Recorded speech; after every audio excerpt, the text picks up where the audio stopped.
രാവിലെ എണീറ്റൊന്ന് അപ്പത്തിൻ്റെ മാവിൽ ദേ ഉപ്പൊക്കെ ഇട്ട് ഇളക്കി അങ്ങോട്ട് വെച്ചു കേട്ടോ. അപ്പത്തിൻ്റെ മാവ് നന്നായിട്ട് പുളിച്ചിട്ടുണ്ടായിരുന്നേ. അപ്പം അങ്ങനെ ദേ അത് ഇളക്കി വെച്ചിട്ട് പയർ മെഴുക്കുവരട്ടി വെക്കാനുള്ള പയർ ഉപ്പൊക്കെ ഇട്ട് വേവിക്കാനും വെച്ച്.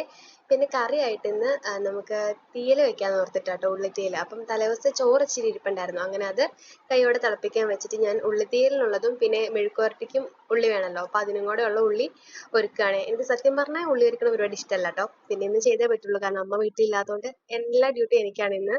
അങ്ങനെ ദേ ഉള്ളിയൊക്കെ ഒരുക്കി കഴിഞ്ഞപ്പോഴത്തേക്കും നമ്മുടെ പയറൊക്കെ വെന്തിട്ടുണ്ടായിരുന്നു. അങ്ങനെ അത് ഓഫ് ചെയ്തിട്ട് തേങ്ങ വറുക്കാൻ വേണ്ടിയിട്ട്, അതായത് നമ്മുടെ തീയലിന് വേണ്ടിയിട്ട് തേങ്ങ വറുത്ത് പൊടികളെല്ലാം ഇട്ട് അതും ചൂടാറാൻ വേണ്ടിയിട്ട് മാറ്റി വെച്ചു കേട്ടോ. അത് ചൂടാറുന്ന സമയം കൊണ്ട് ഉള്ളി വഴറ്റിയെടുക്കാൻ ഓർത്താണ്. അപ്പം അങ്ങനെ ദേ ആ ചീഞ്ചട്ടി അതിനൊന്ന് ചെറുതായിട്ട് കഴുകിയിട്ട് കടുക് പൊട്ടിച്ച് ഉള്ളി വഴറ്റാൻ വേണ്ടിയിട്ട് ഇട്ടേ. അങ്ങനെ ഉള്ളിയിൽ ഉപ്പൊക്കെ ഇട്ടിട്ട് അത്യാവശ്യം നല്ല രീതിയിൽ തന്നെ വഴറ്റിയെടുക്കണേ. അപ്പം അത് വഴറ്റാൻ വേണ്ടി വെച്ച സമയം കൊണ്ട് ഞാൻ ചായക്കുള്ള വെള്ളം വെച്ചിട്ടുണ്ടായിരുന്നു കേട്ടോ. അപ്പം അങ്ങനെ ദേ ചായ തിളച്ചപ്പോൾ അതിനകത്തേക്ക് പൊടി ഇട്ടിട്ട് അതങ്ങ് മാറ്റി വെച്ച് പിന്നെ പാല് തിളപ്പിക്കാൻ വെച്ച്. ഞാൻ രാവിലെ ചായ വെക്കുമ്പോൾ കൂടുതലും രണ്ടായിട്ട്, അതായത് നമ്മൾ ചായയും പാലും രണ്ടായിട്ടാണ് വെക്കണേ. അങ്ങനെ പാല് തിളപ്പിക്കാൻ വെച്ചിട്ട് ഞാൻ നമ്മൾ ചൂടാറാൻ വെച്ചിട്ടുണ്ടായിരുന്ന തേങ്ങ ഉണ്ടല്ലോ, വറുത്ത തേങ്ങ, അത് അരച്ചെടുത്തു കേട്ടോ. പിന്നെ നമ്മുടെ ഉള്ളി നന്നായിട്ട് വഴണ്ട് വന്നിട്ടുണ്ടായിരുന്നു. അപ്പം അതിനകത്തേക്ക് പുളിവെള്ളം കൂടെ വെച്ചിട്ട് അതൊന്ന് തിളയ്ക്കുന്ന സമയം കൊണ്ട് ഇതേ അപ്പം കൂടെ ഞാൻ ഒപ്പം ചുട്ടെടുക്കുന്നുണ്ട് കേട്ടോ.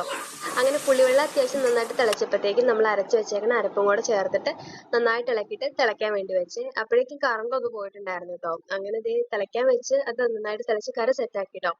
പിന്നെ നേരെ മെഴുക്കുവരട്ടിയും കൂടെ അങ്ങോട്ട് സെറ്റാക്കാന്ന് ഓർത്തെ. അപ്പം അങ്ങനെ ഇത് ഉള്ളിയും മുളകും കൂടെ ചതച്ചിട്ട് അത് നല്ലപോലെ വഴണ്ട് വരാൻ വേണ്ടി വെച്ചിട്ടോ. അപ്പോൾ ആ സമയം കൊണ്ട് ഞാൻ ഇച്ചിരി പാത്രം ഉണ്ടായിരുന്നു, കൂടെ കഴുകി എടുത്ത് വെച്ച്. അപ്പോഴേക്കും നല്ലപോലെ ചുവന്ന് വന്നിട്ടുണ്ടായിരുന്നു കേട്ടോ ഉള്ളിയും മുളകും. പിന്നെ ദേ നമ്മുടെ പയറും കൂടെ ഇട്ട് നല്ലപോലെ ഇളക്കി അങ്ങോട്ട് യോജിപ്പിച്ച് എടുത്ത് വെച്ചു കേട്ടോ. അങ്ങനെ ഉച്ചക്കത്തേക്കുള്ളതും രാവിലത്തേക്കുള്ളതൊക്കെ സെറ്റാക്കി കേട്ടോ. അപ്പോൾ ഇന്നത്തെ വീഡിയോ ഇത്രയേ ഉള്ളേ. അടുത്തൊരു വീഡിയോ ആയിട്ട് വേഗം വരാം കേട്ടോ.